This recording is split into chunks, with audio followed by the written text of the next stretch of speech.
So what are some steps that producers take to ensure that their product is going to be safe and it's going to be wholesome, it's going to be quality? Absolutely. Again, as we mentioned, the Beef Quality Assurance Program is just a key part of our production system. And the thing with the Beef Quality Assurance Program, one, we want to produce a quality product for eating satisfaction, but also in the Beef Quality Assurance Program, a key component is food safety, to make sure that we are producing a safe food supply for the consumers of the U.S. as well as globally. And one of the things, the key components of the BQA program is we want to prevent things from happening rather than fix problems. And so we utilize the HACCP principle, so hazardous analysis of critical control points, to where we look at things and if there is a risk, we try to implement procedures to make sure that we're not going to have a food safety issue down the road.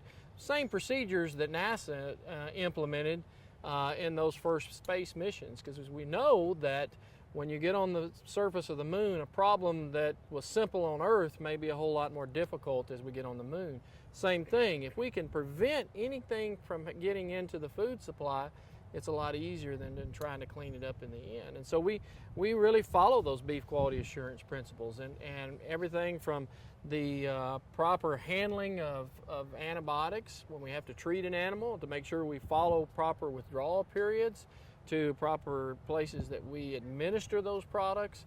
We make sure we follow the label, and also as far as any kind of environmental contaminants too. We want to make sure that what they're eating is safe and doesn't have any contaminants in it. So again, the key procedure is to prevent anything from happening to that animal that could compromise the food supply down the road. So our beef cattle system, our safety procedure, was actually initiated by NASA. Absolutely. It's the same concept that NASA implemented, and then on the meat side of it, they implemented the same thing, and then we've just taken it a step further. Again, implementing things such as a vaccination program. If I can make sure that I vaccinate my cattle and that they're healthy, I'm going to reduce the need to treat them if they get sick, because they stay healthy and they've got an immune system just like we as humans do.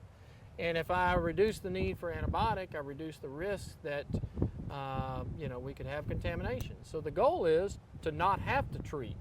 And that's what one of the fundamentals of the beef quality assurance procedure is to try to, keep animals healthy to where they stay healthy throughout the production life cycle. So just like with humans, prevention of a disease is a lot easier than treatment of a Absolutely. disease. If we can prevent it, those diseases, the diseases that were around years ago on the human side, we've pretty much eradicated those. And so it's the same concept. If we can prevent and gain immunity in those cattle to keep them healthy throughout the production side, we don't have to treat those cattle. And the other factor is, if the cattle stay healthy throughout the entire time, they're going to be better performing for us too, and more efficient.